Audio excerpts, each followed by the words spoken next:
Pangulo. September 15, sinabi po ng Pangulo na siya po ay special advisor. Hinanapan po siya sa isang programa. September 15. September 15 ito. Anong sinabi? Sandali. I-share ko ito para...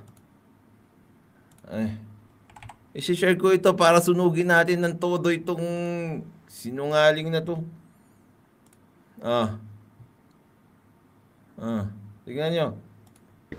Ay sinalubong niya kaagad ako ng isang report. Investigador naman talaga si Mayor Benji. September 15 yan. Investigador naman talaga si Mayor Benji. Ito sinungaling naman talaga itong si Attorney Claire Castro. Nag-presume daw. Ikaw sinabi mo yon. Yung Pangulo sinabi rin yun.